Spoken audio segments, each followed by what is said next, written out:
You are tuned in to Making a Difference with Melissa Billie Clark. This show shares compelling stories and experiences of well-known faces and everyday people who change the world in big and small ways. Get ready to open your mind and your heart with Melissa Billie Clark.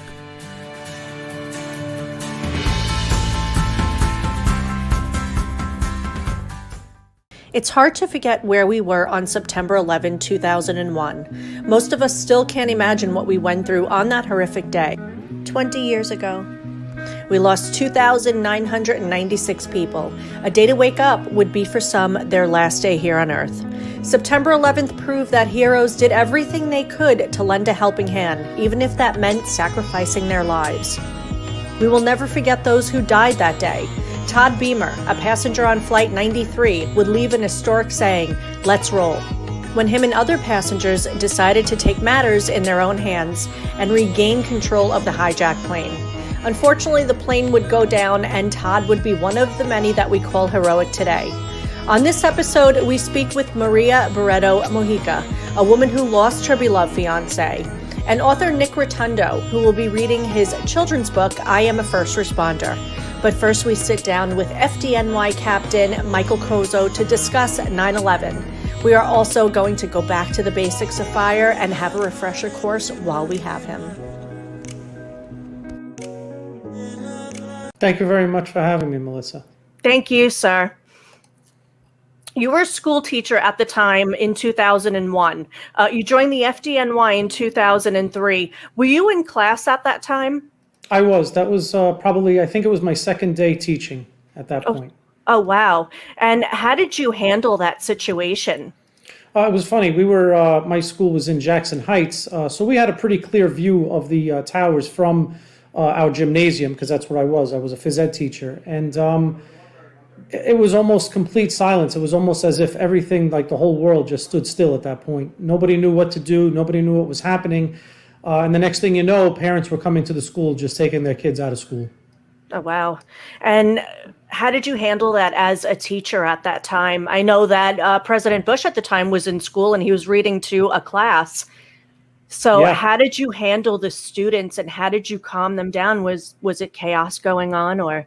In all honesty, it wasn't. I was in an elementary school, and the kids really had no idea what was happening at the time. They didn't even know anything was happening. So we just tried to continue the class as if nothing was going on at the time, just to keep the kids calm and under control. And then the parents started to come in and take the children out of school. And then next thing you know, it was almost as if nobody was in school at all. And now, did you take the test at that time? Were you waiting to get into the FDNY? I had already taken the test. I was on the list to get called for the FDNY. In the meantime, I had graduated college, and so I was looking for a job, and so I started teaching while I was waiting. And what protocols changed from those 2 years to when you started? From the 2 years to when I started, I know it was a lot of chaos during that time. At that time, everybody was jumping into the fire trucks, heading down there.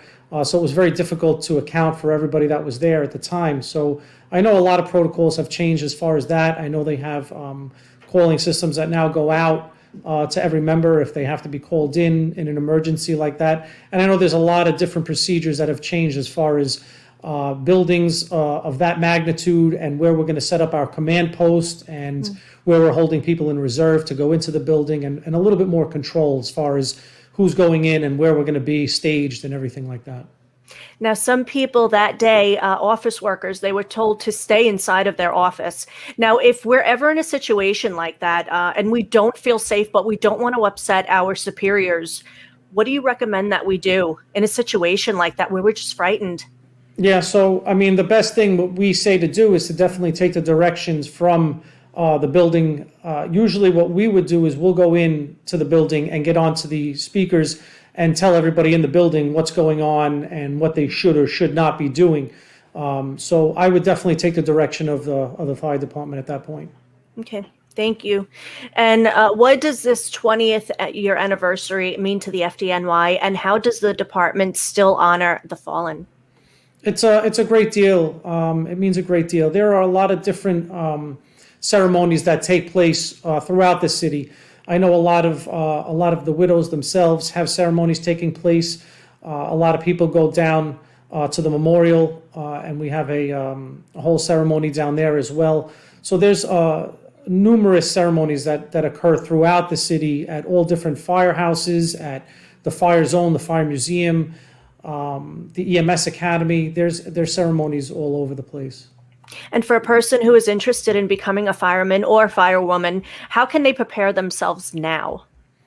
So now they do have online things that you can look up where you can become a mentee, and they'll assign you a mentor who will actually guide you through the process of getting on the job. And what are the perks of being a fireman? Well, the perks of being a firefighter is, first of all, you could say that you work for the FDNY, which is the greatest fire department in the world by far. You get to save people. You get to you get out there, and it's just very gratifying to be able to help people in need. That's when we're called. We're called when people are in the most need, when they're the most vulnerable. And it feels really good to be able to help people at that time.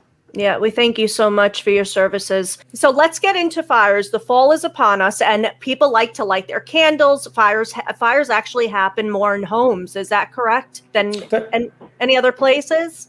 That is correct. Residential fires are the biggest kind of fires that we're seeing. And what we're seeing a lot is unattended cooking seems to be one of the leading causes of fires. People are starting to cook their food, and then they're walking away from the stove to do other things. We're trying to multitask, and unfortunately, cooking is not one of the things that you should be trying to do while you're doing other things at the same time. Sure. And candles. We like to light our candles during the fall season. So what is safe? What is not safe? So we do recommend that if you prefer to use an open flame candle, which is a candle that uses a regular flame, a couple of things you want to keep in mind, right? To light that candle, you're going to need matches or a lighter. If you have children around, you got to keep those things locked up and far away from any children that can get their hands on these matches and lighters. Yeah. Same thing with the candle itself. If you're going to leave the candle burning, it can't be anywhere where a child's going to want to go and grab it, or if you have a pet that's going to knock it over or anything like that. We recommend that you blow out the candle if you leave the room that the candle is burning in. A lot of people think that they only have to blow it out when they leave the home. Not necessarily true. If you have a candle burning in the living room and you're going to go lay down in the bedroom, you should blow that candle out before you leave the living room. Anything 3 feet around the candle should be free of combustibles. You can't have anything near this candle. A lot of people have the candle maybe a foot or two away from the window. The window's open and the curtains blow in with the wind, and that catches the candle, and next thing you know, the whole apartment is on fire because of that candle. One of the things we do recommend to avoid that is the use of flameless candles. I have a flameless candle right here. They're battery operated. All you do is turn on the switch. They actually look real. They look like they're really burning. And I know a lot of people, and myself included, is concerned with the smell of the candles, right? Everybody likes the smell of the candle. Yeah. These candles now actually have scents to them. They have remotes to them, so you don't even have to get up and turn it on if you don't want to. You just use the remote. So the flameless candle is what we recommend. But if you do have to use the actual open flame candle, just the tips that I mentioned earlier are some of the things you want to keep in mind. Can we go through all the stuff that you have on your table there? It looks very interesting for us to understand. These are the 10-year sealed alarms. Okay, so these are the new smoke alarms that they have out now. Instead of having the battery compartment in the back where you would have to open up and change the battery every 6 months, they now have a sealed lithium-ion battery inside. So you no longer have to worry about changing the batteries. All you do is test the alarm at least once a month like you normally would. And in approximately 10 years or so, you change the alarm. The alarm will start to chirp at the end of life, meaning the battery is dying. And then all you do is take the alarm itself, you take it down and you put a new one up. You no longer have to worry about changing batteries. The extension cord right next to you, how many plugs should be in there? How many would you recommend? So this power strip I have right here has 6 plugs in it, okay? Mm-hmm. The thing that people don't understand is they think that by using this, they're giving themselves more power, but you're not. You're actually getting the same amount of power as if you only use the plugs in the wall. The only thing you're doing is you're giving yourself more access to that outlet, to those plugs. You want to plug more things in, but you're not getting more power, so they use this. So the rule of thumb with this is any item that heats or cools cannot be plugged into this. It has to be plugged directly into the wall. So what are those items? Those items are your refrigerator, your microwave, your toaster oven, an air conditioner, a space heater. Those items heat or cool something, so they have to be plugged directly into the wall. When you're talking about a power strip like this, you're talking about low voltage items. You're talking about using an alarm clock, maybe your computer, stuff like that, a lamp. These are the things that you want to plug into this, your phone charger. Nothing that draws a tremendous amount of power. That has to be plugged into its own outlet. The extinguisher, should we have one in our home? So we recommend that everybody has the fire extinguisher in your home. This is an ABC fire extinguisher right here, which is what we do recommend that you have. ABC will put out the different types of fires that you would have in your home. And there's a few things that we recommend with these extinguishers. It does take a little bit of practice. You don't want to pick up the extinguisher for the first time while your kitchen's on fire, because trying to figure it out at that point, it's going to take too long. So you definitely want to become familiar with how to use the fire extinguisher before you have to use it. And with that, we recommend the acronym PASS, P-A-S-S. You pull the pin, okay? If you don't pull this pin out right here, you're not going to be able to squeeze the trigger. It's not going to work. So you have to pull the pin out. That's the first thing you do. The second thing you do is you aim at the base of the fire. So the base of the fire would be here, would be inside our pan, right? You want to aim inside the pan, not all the way up here where the flames are. You want to squeeze the trigger and you sweep side to side. So that's your PASS, P-A-S-S. The places that we recommend that you have the fire extinguisher, obviously we recommend it right outside the kitchen for a kitchen fire. The other thing we do recommend is that you have one in your bedroom. If you wake up in the middle of the night and there's fire in your home and maybe a little bit of fire is blocking your exit to get out, you could grab that extinguisher in your bedroom and be able to knock down enough of that fire so that you could get out safe. And the Arm & Hammer, is that good to use to put out a fire? Or So the baking soda is good for a grease fire. If you have a grease fire in your kitchen, you're cooking something, we recommend that you pour the baking soda over the entire pan, and then you want to cover the pan, and that will smother the fire, and that will help put out the fire if you don't have the fire extinguisher. One last thing, I wanted to just touch upon people getting stuck in elevators because the firemen, the fire department are the first ones there. So what do you recommend? Somebody gets caught in a fire, because we live in New York City, we're amongst elevators. What advice do you give to somebody if they get stuck in an elevator? Because they can panic and try to, go out of the elevator from on top. Right. So we do recommend that you stay calm. That's the first thing you have to do, right? You stay calm. A lot of people get a little nervous because we all watch TV, we all watch these movies, and you see people in an elevator, and next thing you know, the elevator collapses in the shaft, right? That's not the case. The elevators have several safety features that will hold the elevator in place. So stay calm. Either there's an emergency button on the elevator that will call someone, or we all have our cell phones now. Pick up the cell phone and call us and let us know what's going on. We will get there. Some people will try to escape out of the top of the elevator. Some people actually try to pry the doors open. You don't want to do either one of them because you don't know where the elevator stopped. It could be stopped on the landing, or it could be stopped in the middle of the shaft somewhere. And if you step out, you're going to drop down to the shaft. So you definitely want to stay exactly where you are in the elevator.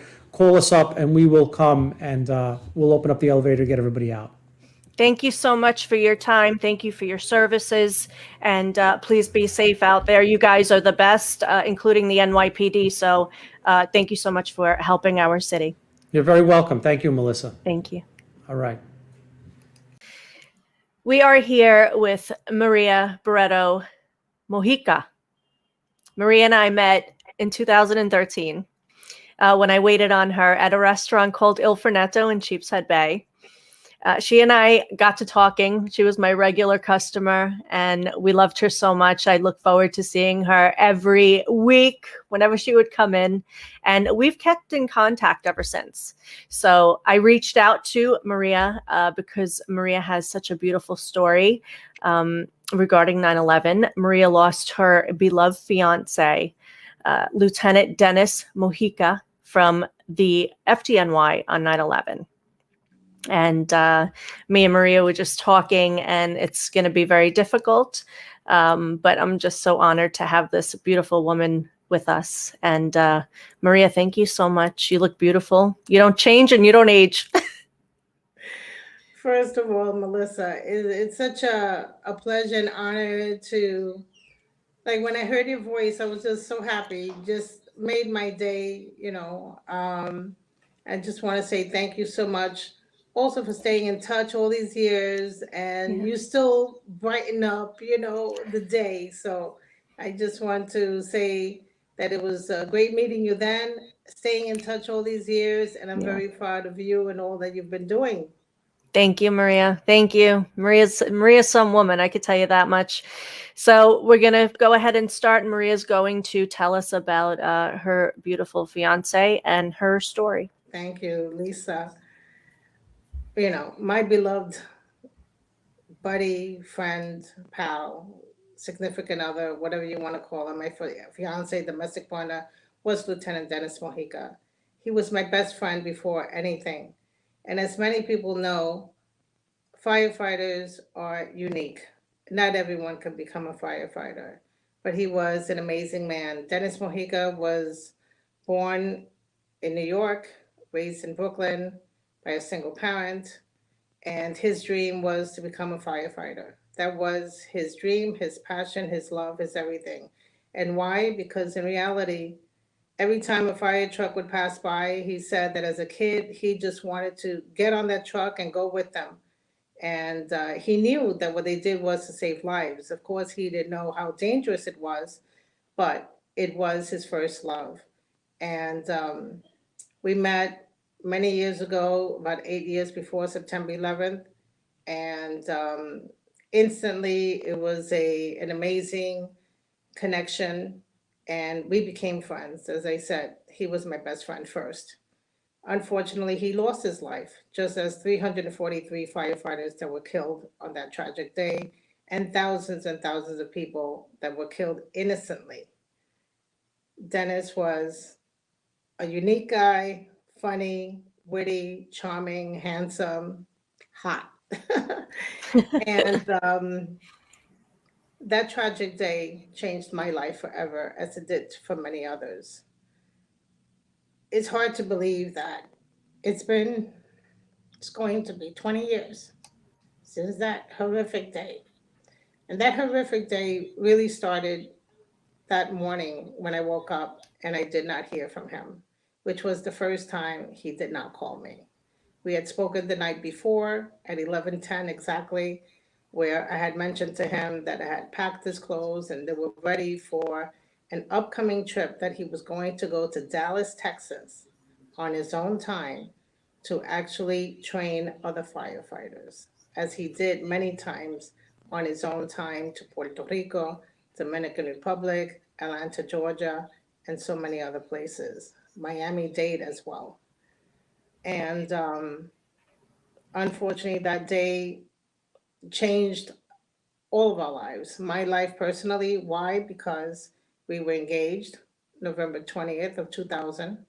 We had a wedding planned and paid for November 10th, 2 months short of September 11th. Who would have ever thought that some tragedy would happen and your life would change forever?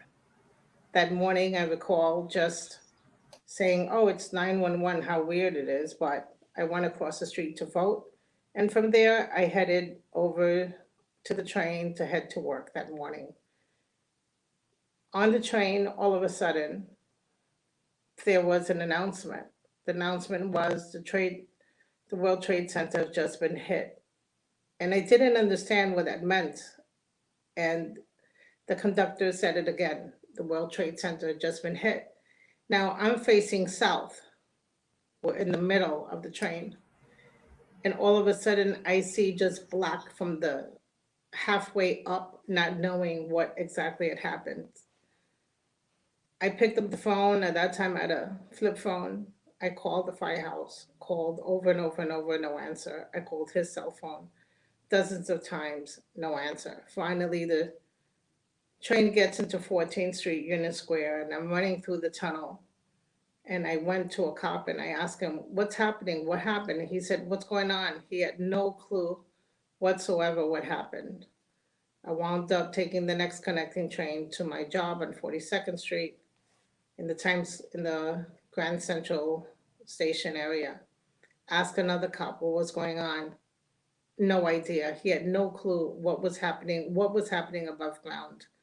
I ran to my office 4 blocks in my heels, ran over, went upstairs to the office. Everyone was in the conference room. When they saw me, they asked me, "What are you doing here? What are you doing here?" And I said, "I have to go to my phone and see if Dennis left me a voice message." I went to my office, picked up, and went through all the calls and no answer. At that point, I knew something difficult or something must have happened that he wouldn't be picking up my call. I wind up going to Rescue One, which is on 43rd Street between 10th and 11th Avenue, Manhattan. Walked over all those blocks from 3rd Avenue to 10th Avenue. When I got there, all hell had broken loose. Nobody knew what was going on other than that all of the firefighters were downtown trying to take care of, at that moment, a terrorist attack. I swore at that moment that I would stay at the firehouse, that that's what he would want me to do and be at.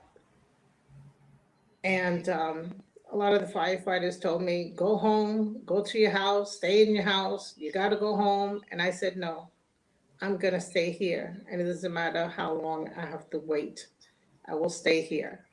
This is what Dennis would have wanted me to do." During that distress, anxiety, tension, so many things were going through my mind. I wound up manning the front desk, coordinating breakfast, lunch, and dinner, t-shirts, underwear, socks, all kinds of items for the firefighters. People were dropping off cakes and food and beverages. All kinds of items were coming in. I was just coordinating that day one, day two, day three. It was like a living nightmare. That's the only way I could explain it. A living nightmare. Many of the wives were calling on the phone. "Have you heard anything? Do you know anything?" I said, "No, nothing yet. They're still looking. They still trying to find our guys. Don't lose hope. They're gonna come back."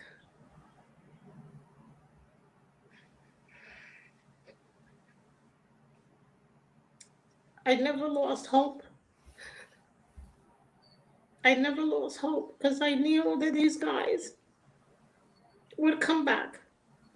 I knew that they were the elite of the entire fire department and the fire service, because that Rescue One, which is one of 5 in the city at the time, I knew that they were above and beyond, that they would be there to do whatever they can. I never lost hope. And I would tell the families, never lose hope. They're going to come back. They're going to be fine. I never lost a moment of hope. In my heart and soul, I still believe that till finally. I remember one guy, I was just praying for him to come into the firehouse. And to Dennis, he was like a father figure. They worked together as firefighters and as lieutenants in some of the most prestigious firehouses in New York. And I was just praying for this, for John. And John did come to the firehouse. When he came to Rescue One, I remember just holding his face and saying, "John, please find him." And he said, "I'm going to find him." And it's actually the most selfish thing I've ever asked anybody to do. But as I said, I never lost hope. And when they did find Dennis on the 5th day, alongside some other of his guys, when John came back to the firehouse, he didn't have to say anything. His face said it all.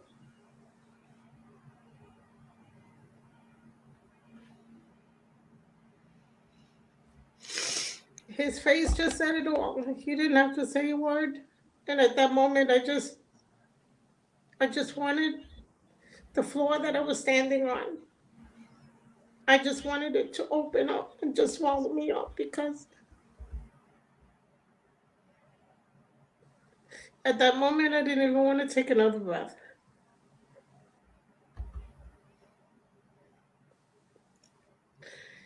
And, it has changed absolutely so many lives. And it's like if it was yesterday. Yeah. Is that how it feels, Maria? It still feels as if it was yesterday? Many times it feels like it was yesterday, but yet over the years, like when it was 5 years anniversary, I couldn't believe it. Like, where did those 5 years go? How is it that you continue to live without that person that you loved and was loved so much by? The eighth year, it was just like, it's just like they say that with time things heal. No, it doesn't. It doesn't. You know why? Because every day, it's a reminder. It's a reminder that I don't have him physically in my life, that everything that we talked about and dreamt about and wanted to do was just pulled from under our feet. That someone like him and so many firefighters who had a whole life ahead of them just taken away in a fraction of a second. In a fraction of a second. And now it's going to be 20 years, where 20 years I realize, yeah, I can't change what happened. I believe in my heart and soul that he lives in my heart. And that's the only way I've been able to really live day to day. That is what I believe in. And that he watches over me and my family. I truly believe that. It's sad when I think that the last time I was kissed was 20 years ago by him, or held in his arms. And then we laughed together and we cried together and we did so many fun, amazing things together. That's when you realize that time doesn't heal anything. It's just how you handle things, how you handle it emotionally, mentally, physically, and you try to do as best as you can. That's basically it. We had such a beautiful, respectful, loving, caring, amazing relationship with a whole future that was planned. But I'm so very grateful. We had 8 amazing years together, Yeah. and that's what nobody can ever take that away from me. Nobody could ever take away those memories from me, the fun times we had, the things that we had planned, and whatever. A lot has not been done, but a lot was done, and it was appreciated. You know, What's your relationship with Dennis now? emotionally, Yeah. You still feel him around you I, and as I said, I feel that he lives within me. yeah. I feel that he watches over me. I feel that he watches over my family. Yeah. I still thank him for being in my life, because to me, he is still in my life. He is still in my life. And to me, that's what matters. That's how I feel. It's not been easy in so many different ways, but I've tried my best to do what I can with what I have, and just keep a positive outlook and Yeah. embrace every day as it comes, because Dennis would say life is one day at a time, and in this life we have to do what we love. And that's why he became a firefighter, because that was his first love, being a firefighter, and growing through the ranks. But that was his first love, and I remember saying, well, as long as I'm on your love list, it's all good. And How How old was he, Maria? He had just turned 50, healthy, 100% healthy, lived a healthy lifestyle. We walked, we ran, we swam, we jogged, we bike ride, and he worked out every day and stay healthy. And some guys who were a lot younger than him used to say, "Hey, boss, how do you do that? How can you be already on the 45th floor when we're still trying to get up there?" Yeah. It was like you just got to do it. So I had just he, as I said, he had just turned 50 that year. I had thrown him a surprise 50th birthday party with people that he hadn't seen in 20, 30, 40 years. He couldn't believe it. He was so dumbfounded by it. He said, why did you do this? How did you do this? And I said, all I could say is that all these people love you. All of these people love you. And he just broke down crying because he had never had a party like that. Who would have thought that that was a time that so many people, that I was able to get so many people together to celebrate his life, and then 9 months later he's gone. People still talk about that. Yeah.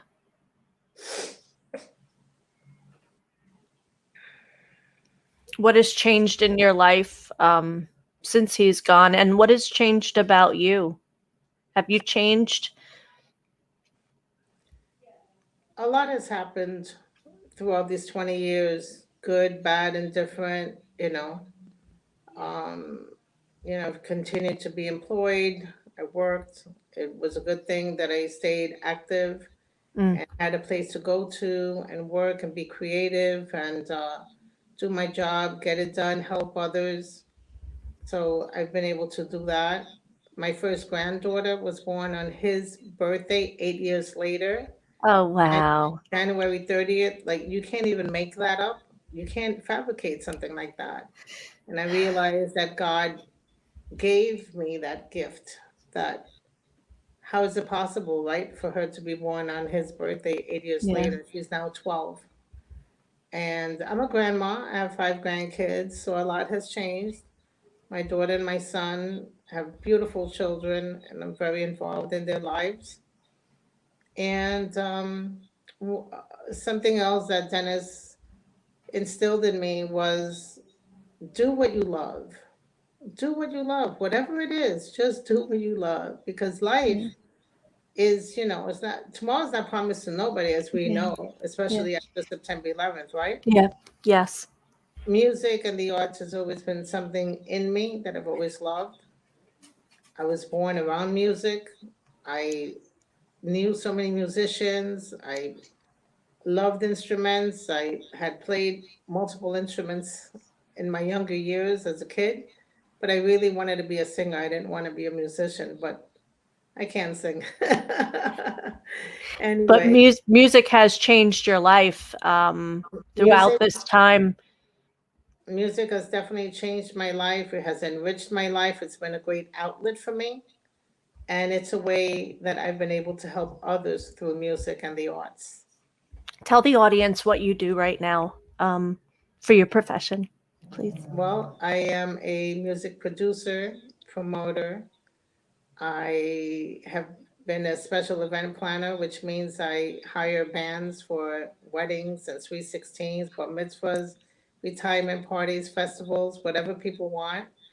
I work with everyone and their budget, and I love to provide a great atmosphere because music is like sports and food. It brings people together, Yeah.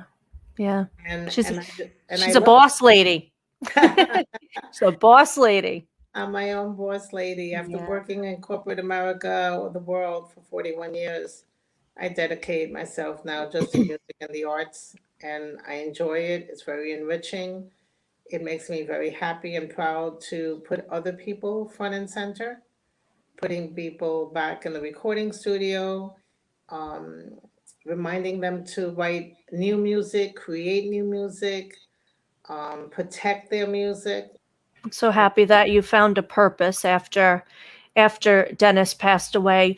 What advice do you give to someone who lost their loved one anytime, especially 9/11? This, since we're honoring it this weekend, what advice do you give to them, Maria? The advice is to know that the love that they had for whoever that person was in their life is always going to live in their hearts, and to keep their life alive. In other words, create those tributes, create the awareness so that other people can know who they were and who they will always be, because it's part of the history. It's something that happened in our own backyard. For example, I created a scholarship for his high school, Aviation High School, and it makes me very, very proud to be there physically presenting scholarships in his memory for future generations. And I've been doing that all of these years. Having a street naming is also every day when I cross the street, that's his name is right there on the corner. And it makes me proud. There's a garden with his name. There's, if you recall, the day that his memorial mass was at St. Patrick's Cathedral, it was early on, and a photographer named Susan Watts was the one that won an award for that photo where his casket was on the rig of that truck. Oh, wow. And I remember meeting her and saying, I always want to bring awareness. I want everyone to know who Lieutenant Dennis Mojica was. And that stayed with her. She won the award that year. And she called me a few years later and said, Maria, you told me you wanted everyone to know who Lieutenant Dennis Mojica was. Well, guess what? I said, what? She goes, that photo is now in the Library of Congress. Oh. So that's another way. Do you understand what I'm saying? Yeah, That it's wonderful. It's wonderful. that legacy will continue to teach future generations. And Yeah. that's what's important to me. I know I'm not the only one who lost him or lost someone that was dear to them. But people today need to recognize and remember September 11th, and to honor and pay tribute to all that were killed that day in our backyard.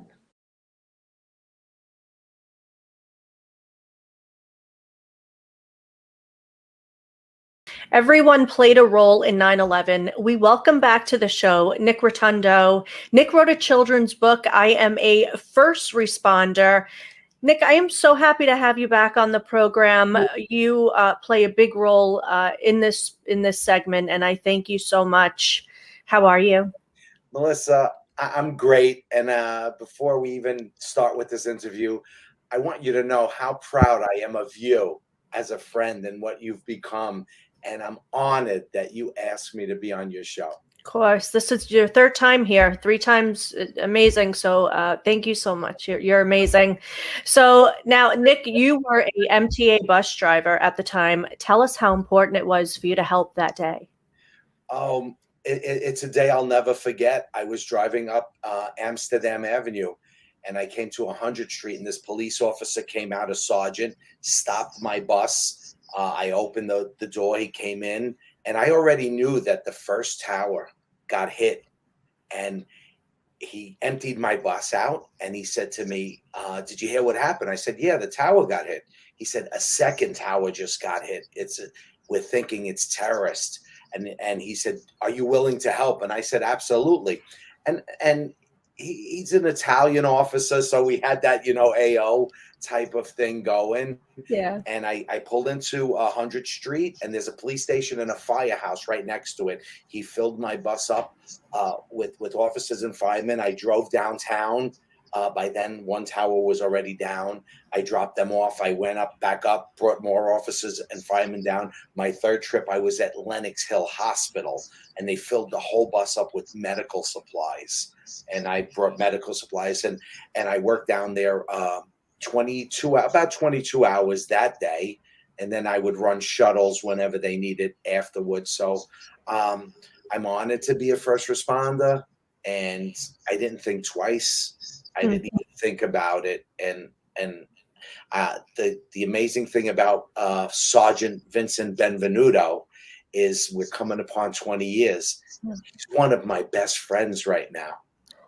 I love it. Yeah, we're still very close. We talk constantly, and we talk every 9/11. And you know, I'm very sad on 9/11, but a little about 7 years ago, something positive happened on 9/11. On 9/11, my granddaughter was born. Oh, wow. So my daughter Jen would say, "This is going to help you a lot," and it has. I still get it's like my heart still breaks for that day. Yeah. It's a little easier now. Right. How do you feel? I mean, it's 20 years now. As a New Yorker yourself, how are you feeling? Can you imagine 20 years have passed? I can't believe it, and I have to tell you, every year it's just come the September 9th, September 10th. I've been down there one time. I went to visit the memorial one time, and I was so sad. I almost had an anxiety attack. And I just, it's a beautiful, though, you know, it's beautiful, and it's an amazing tribute to first responders and everybody that lost their lives on that day. And let's not forget the people in Pennsylvania and the people at the Pentagon as well, and the people that were on that plane. It was a very hard day, very hard day. Us as a nation, we went through a lot. Yeah, I remember I've never been to 9/11 because I've lived it. You know what I mean? Yes. My sister was in the building that day. She passed by it, but she was there. I think at it was 8:45. The first plane hit. She was there at 8:15. Yeah. You know, my father came home with all the debris on him, so I get chills just thinking about it. But we are just very happy that you were there to play a role with these people. And when did you decide to write this book, I Am a First Responder? Well, as you know, we've been locked up in a pandemic, and I just started writing. You know, one day I was just writing, and I told my wife Sally, I was like, "Look at this! I love Dr. Seuss," and I just started writing. I am a first responder. I always, you know, and I just started writing and writing and writing. Next thing you know, I had a bunch of like paragraphs, and then I said, and I started just sketching things out because I love to draw. And I was like, wow, I'm an average drawer, not even a decent drawer. I'm average, and I said, wow, I wonder if I could make this happen. And I got in touch with Joan Coleman, who's an amazing illustrator from Colorado, and I said, Joan, what do you? And she said, send me what you wrote. She started drawing and sending me illustrations, and here we are. It happened, and I have to tell you, I can't believe the overwhelming response from my job and my neighborhood, the purchasing of the books, and it's just amazing. It's just amazing. Thank you so much. So without further ado, please grab your kitties, grab your family, and here's Nick Rotundo. I Am a First Responder. I wrote this for the little boys and girls with the importance of lending a helping hand when people are in need. It doesn't matter who it is. Lend a hand. It's so important. So my story starts off, here's the cover. I am a first responder. I am a first responder. I never thought I'd be. It happened on 9/11, that day that called on me. I was driving my bus, just like I did every day. I had to slow down. Someone was coming my way.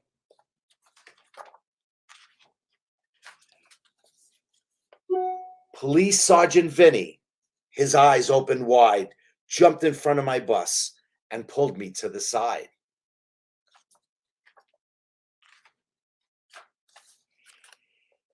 He said, "Sir, are you ready to lend a helping hand?" I said, "Yes, absolutely. I will do what I can." He filled my bus. More about our show, please visit our website at melissabillieclarkshow.com. If you'd like to sponsor or be a guest, email Melissa